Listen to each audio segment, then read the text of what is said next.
Le focusing, une écoute qui ouvre la voie à la sagesse du corps.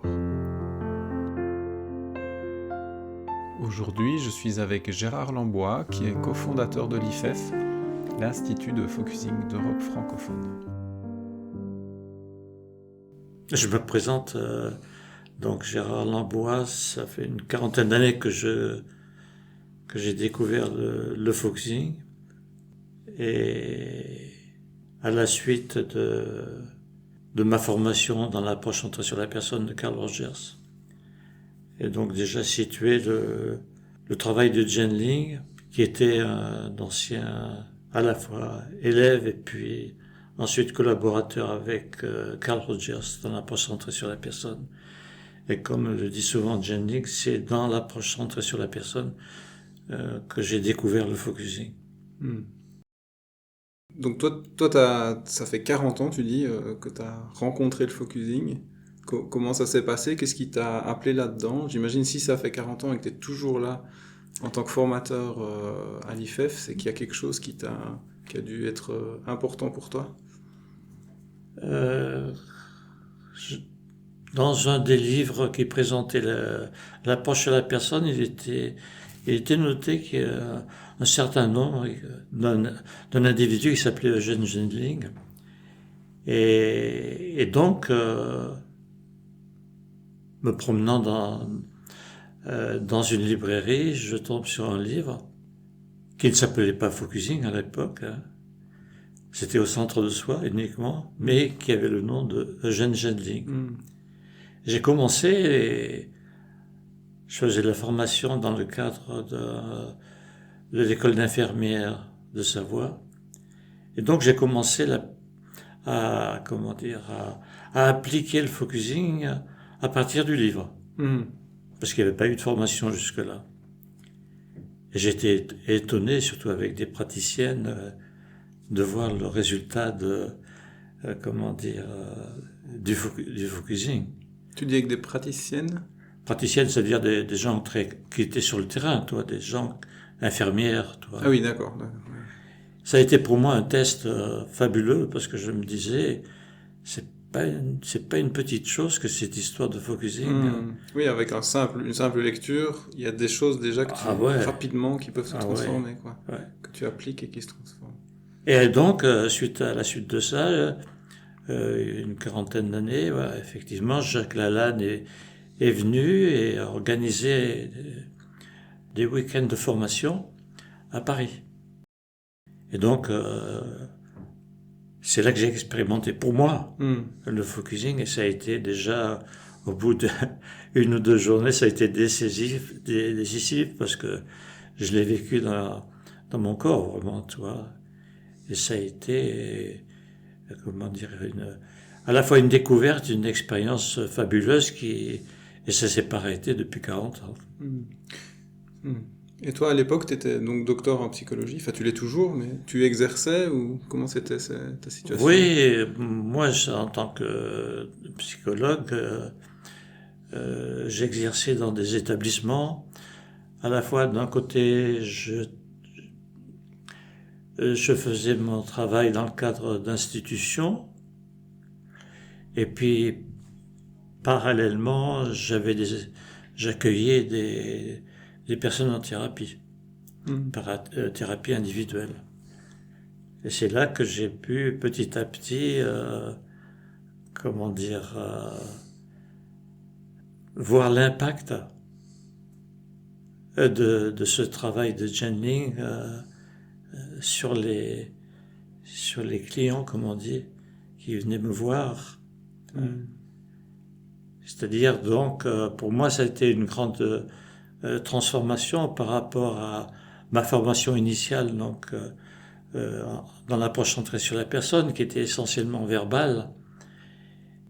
J'étais arrivé au point où je me disais, j'ai l'impression de bien écouter, mais c'était pas ça. C'était pas ça, j'avais l'impression que c'était encore trop superficiel. Quand j'entends superficiel, c'est au sens d'une écoute qui restait à un niveau, j'allais dire, un niveau social. mais je sentais qu'il manquait quelque chose. Et donc, à partir du moment où j'ai découvert, petit à petit, découvert et expérimenté le focusing, je me suis aperçu que c'était un énorme raccourci à la fois, et puis Un énorme raccourci vers. un énorme raccourci au sens où quelque sorte, c'était un peu au-delà des mots. Au-delà des mots. C'est-à-dire, comme si à partir avec le focusing, on court-circuitait l'excès de verbal et qui laissait apparaître des sensations particulières mais comme dans le cadre du focusing. Ouais. Et donc, il y a cette rencontre donc, avec le focusing, et puis ça s'intègre un peu dans ta pratique. C'est ça que tu commençais un peu Ah oui, tout à fait. À la fois dans ma pratique thérapeutique et puis à la fois dans ma relation avec les gens. Je donne peut-être juste un petit exemple là. Je travaillais entre autres dans une institution et qui accueillait des femmes en difficulté, ce qu'on appelle des femmes battues et autres. Et j'arrivais un matin, j'avais même pas eu le temps de poser ma sacoche de travail, et il y avait la femme de ménage qui m'accueillait. Elle s'appelait Germaine, hein.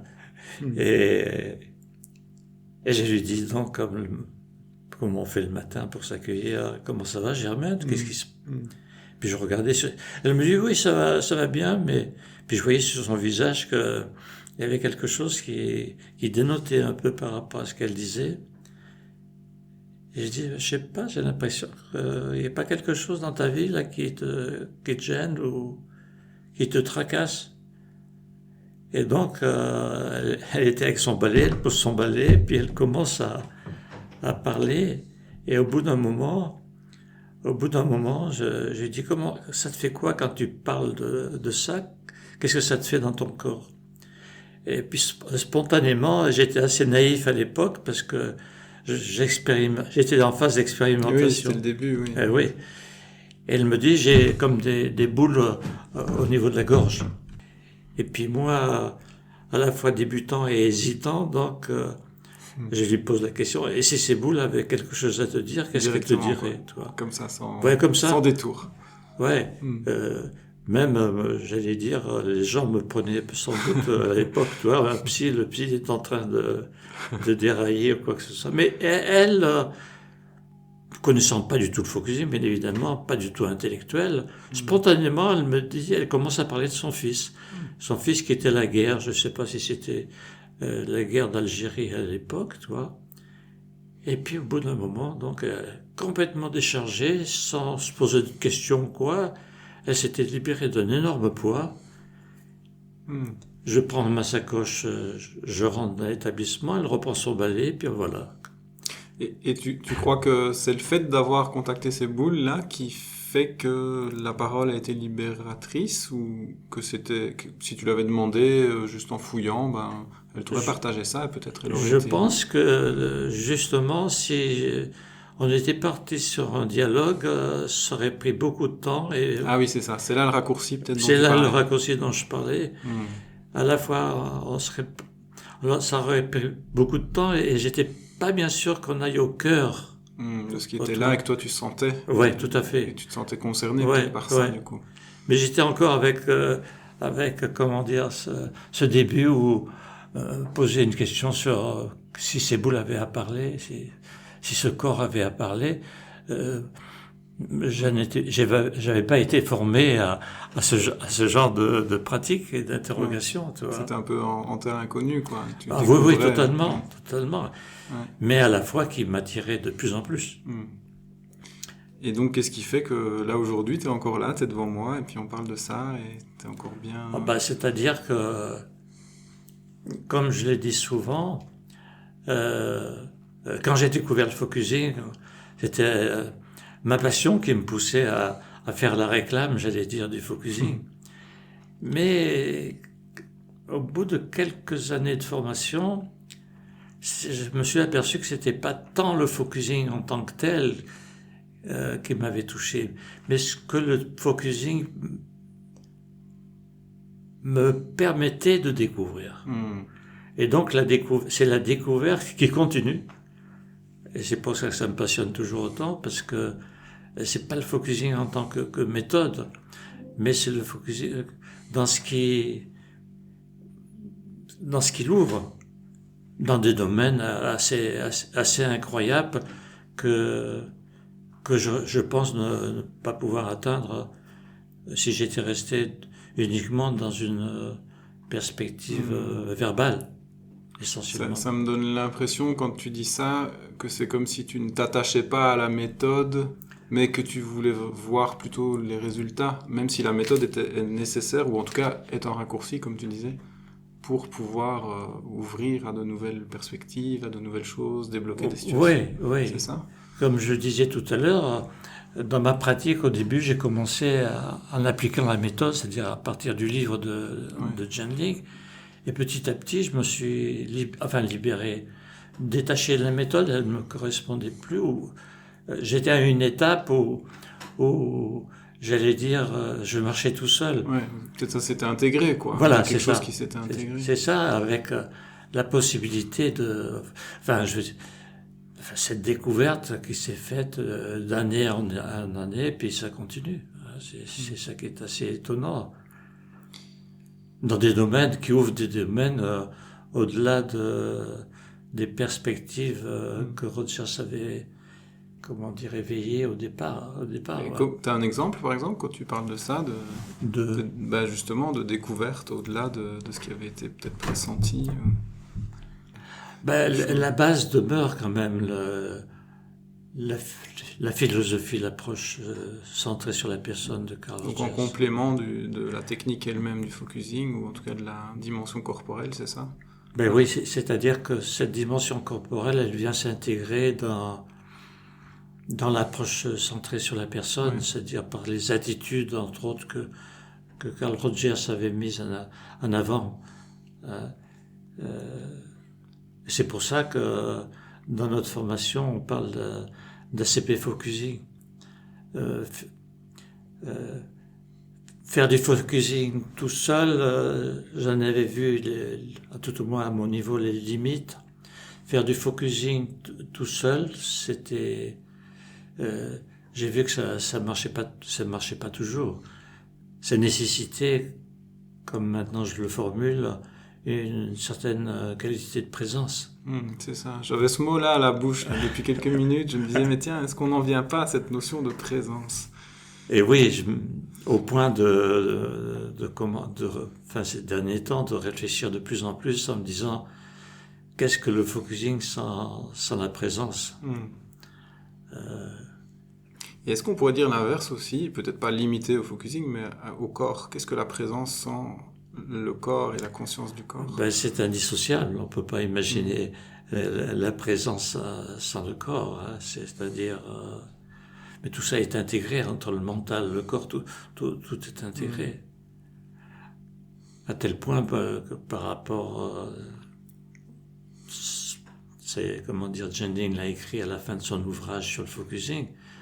Je sais pas si tout le monde a lu jusqu'à la fin. Il définit le sens corporel. Il définit le sens corporel comme le corps avant la dissociation entre le corps et l'esprit. Fabuleux, hein? Autrement dit, le corps, c'est pas... Il utilise le terme de corps de manière plus large que le corps tel qu'on se le représente. C'est le corps-esprit. Le corps-esprit.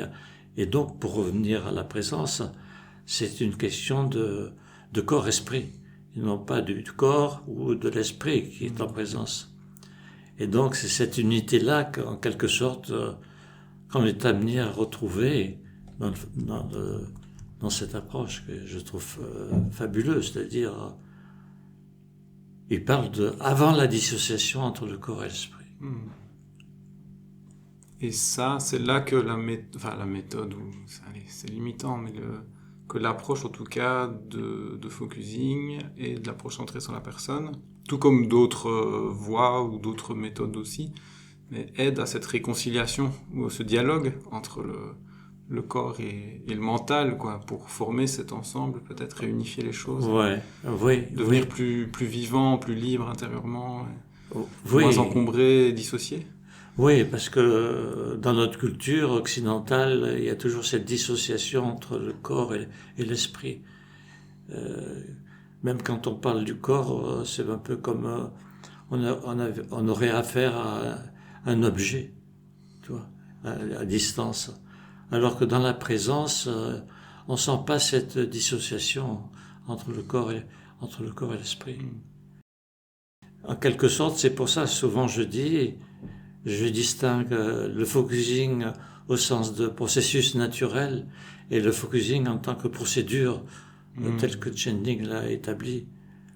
Quand je dis processus naturel, je me suis aperçu que euh, sans le savoir, on a appliqué dans notre enfance, surtout à l'époque préverbale, euh, on a appliqué le focusing sans savoir que c'était du focusing.